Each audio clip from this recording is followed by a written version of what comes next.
Hello, y'all. So it's me, Patrick. Past I don't know, 2, 3 weeks I've been unboxing things, and it's been kind of fun. So figured I'd try something else on YouTube.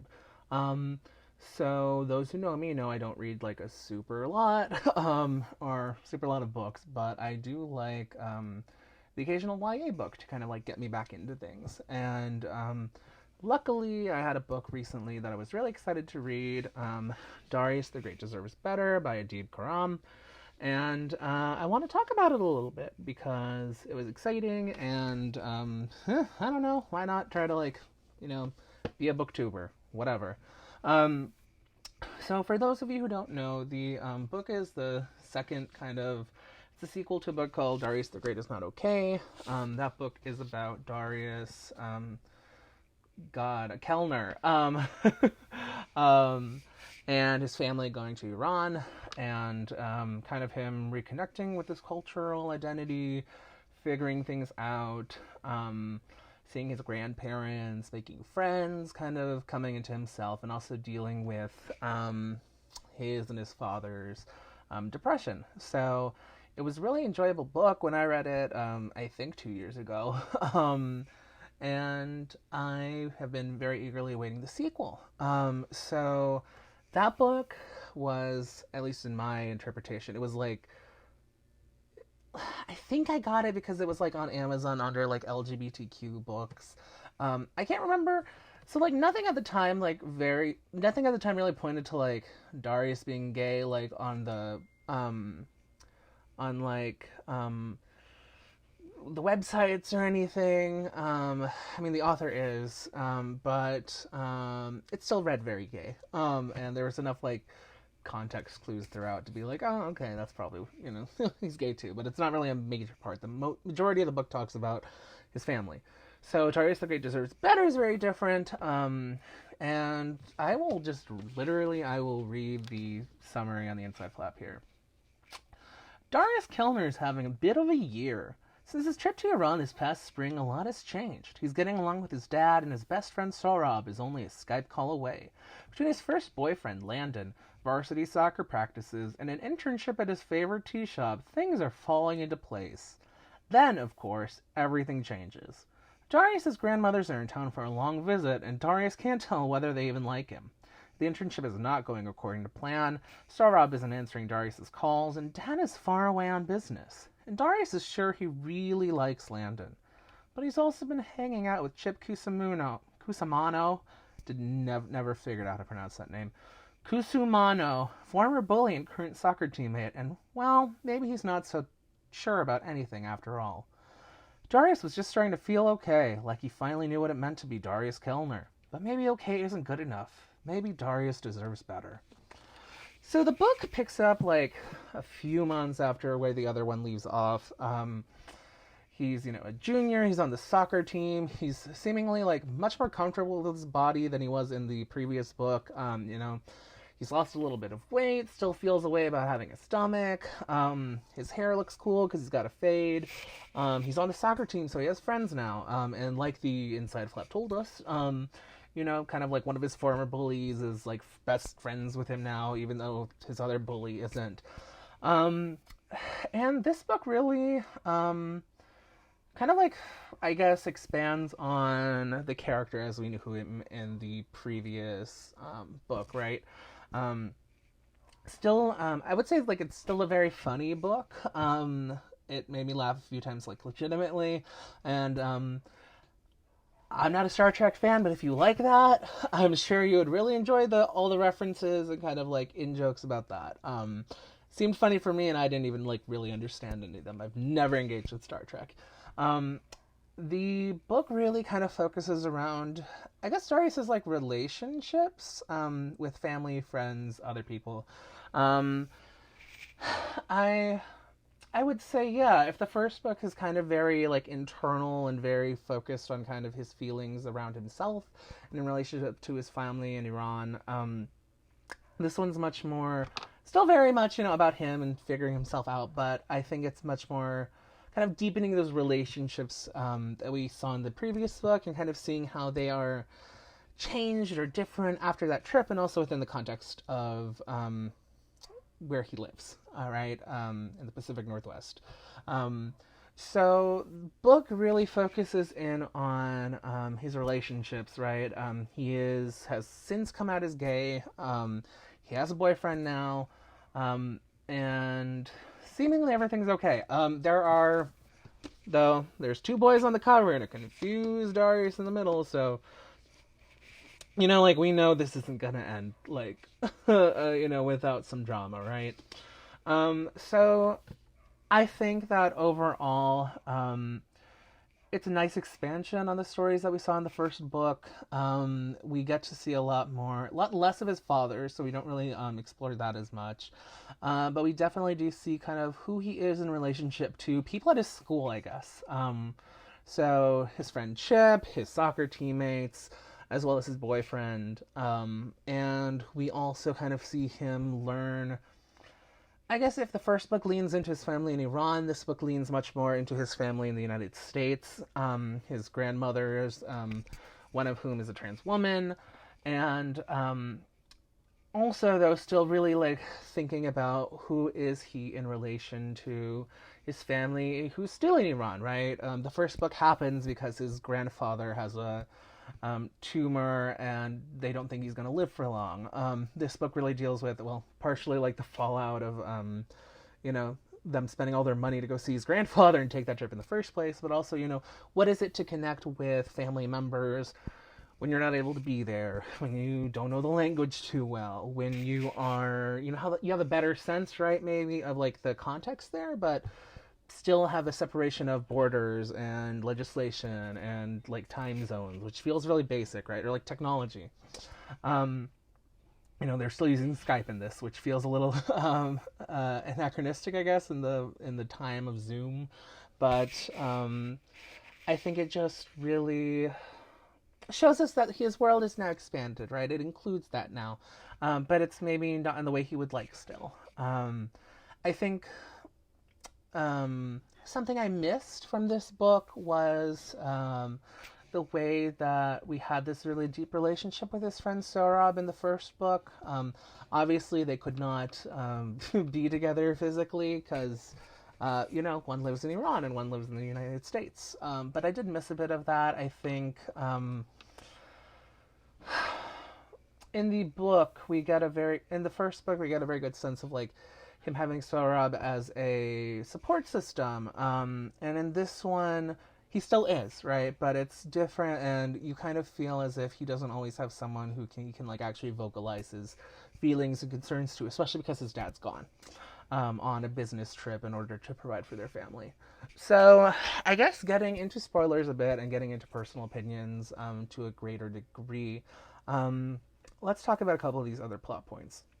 So while the book doesn't focus on it, there's kind of this major through line, not major, but this like underlying kind of dread, right? His grandfather continues to do poorly, his conditions are deteriorating. I think for anyone who has had like a family member who's been getting sick or in danger of dying abroad, it hits close to home, right? I know it made me feel a way and recall some like of the past year and my own grief and how grief works across borders, especially like when you don't have like the language to speak to those you love about it, right? I think that it was a very subtle and light kind of point, but one that was handled very well. I'm glad it was included because I don't know if that's an experience I see talked a lot about in like young adult literature, right? And even though this isn't like intended for me, I think I'm very like happy to see that that's like something that's being discussed and something available to, something that would have been available to me at that age. I think would have been really cool. I also like, I guess, the way that we don't build up to the relationship we see here, and unlike the way in which we see kind of Darius develop as a, in embracing his, identity in the first book, we don't necessarily like see a corollary pathway here with him and his sexuality. It's kind of just like an established fact when we start the book. If like I said, if a reader was like, looking for it in any capacity in the first book. I think it's pretty apparent. But we don't get this like long drawn out, like, this was my coming out story. And the book is not a coming out story, right? It's a story about someone who's very secure in his sexuality, feels comfortable with it. And I guess in many ways it feels like something that's just like been an organic part of the character. It fits very easily in the portrait that I had of him already. It's treated very naturally. It's part of the first chapter is him and his boyfriend at the tea shop they both work at. I enjoyed how the relationship issues we focused on in this book are really about relationships, right? It's not like I'm coming out to this guy and I don't know if he likes me or not, and is he straight, is he gay, is he something else? His boyfriend's bi, he has a boyfriend, and the majority of the book is kind of looking through, I have this relationship and I really enjoy this guy. And in Darius's case, I don't really know how like comfortable I feel being physically intimate. So like, what do we do, right? Cause I like him, but he wants to like get busy and I'm not sure that's for me. I will say I felt that, the only part that felt a little, not underdeveloped. Something I wished for a little more was maybe, I think this happens anytime there's a love triangle, right? Like, we didn't have a slow burn on the side of, like, Darius's relationships, but you can tell kind of from the cover, from the, summary, there's, like, probably some sort of love story happening, and, that kind of becomes apparent as Darius continues to be, like, wow, Chip's so beautiful. That's normal, right? Or like, oh, I looked at Chip and he like, was such a good friend, but, I feel a way about him, but I don't really know if that's something that's like, okay, since I have a boyfriend, but whatever. And so I wish we'd gotten that resolved like a little bit earlier. I know it's fun and like dramatic to have it happen at the school dance, and trust me, I was very pleased for it to happen at the school dance. But I think that ultimately, like, I got to like 100 pages to the end. I was like, dang, we're really gonna have like develop this problem and the fallout and the resolution in the next 100 pages. Like, wow.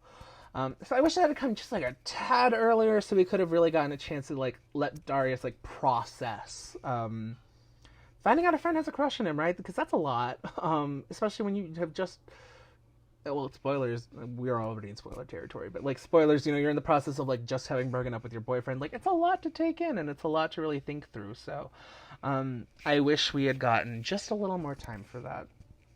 The thing I will say, in relation to the other characters, so this doesn't go too long, the thing I will say is I really enjoy that fact that the problems everyone's having throughout the book aren't really, they're not brought up inorganically, and I will say, like, we do resolve most of them kind of like by the end of the book, right? Like, we can't end the book without having talked about things, at least.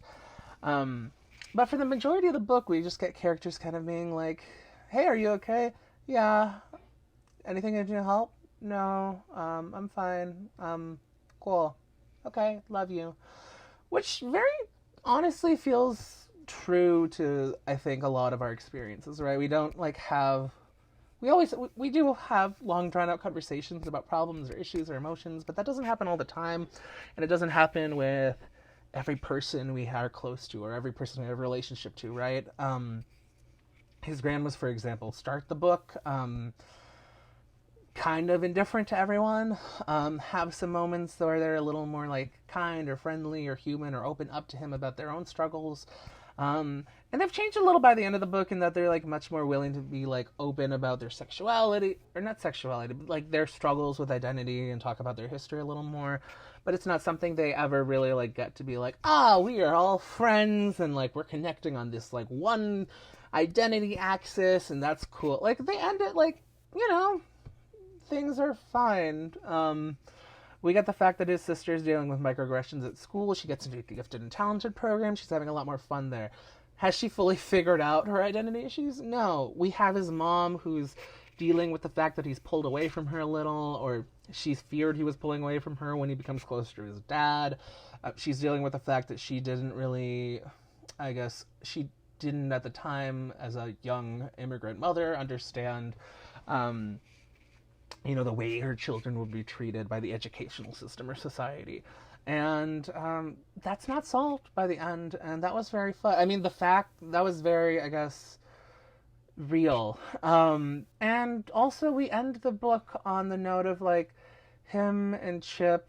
Well, he's broken up with Landon, his boyfriend, which fine. Because Landon, I will say, Landon's written a little thinly, in that like because we didn't get to see their relationship kind of like blossom, we do lose a little bit of like why Darius like sympathizes with being like nice and a good cook. What we get is a lot of Landon asking for sex. Chip, meanwhile, we kind of get to see that like infatuation develop, and I think you feel a little more attached to him as a romantic interest by the end. At least I did. Not that I wanted Darius to cheat or anything, just, if it's a love story, in a love triangle, it obviously makes sense one would be painted a little better. In any case, Chip and Darius end the book kind of like on this note of Chip's told him he likes him. Darius also very clearly likes him, but having had Chip be a bully and not really like step up against his friend who's also Darius's bully until the end of the book, we don't really get any resolution, right? And so I really enjoyed the fact that it didn't have like a super, I guess like not super happy ending. It had like I was content with the ending. It ended on a good note. There's potential for forward progress. There's a potential for like another book, which I'd probably enjoy. Just like, Darius the Great graduates or something. I don't know, senior year. And I really think that we end on in this space where things aren't great, but they're better than they were at the beginning, or at least Darius is like processed more.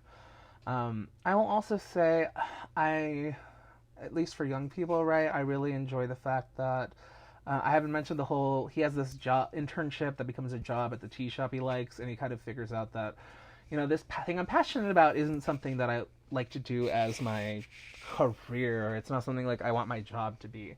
And so I also appreciated that aspect, because I think a lot of teens, having worked as a college advisor, right, like get really bogged down with, oh, is this the right career path, and is this the thing that I want to do? And so I think that it's good to be able to like have that kind of come from a character you enjoy and appreciate. In any case, the bottom of the water glass I was holding just broke off for no apparent reason, so I'll be signing off. Really good book, would recommend reading it, and waiting for the third one. Okay, talk to you later. Bye.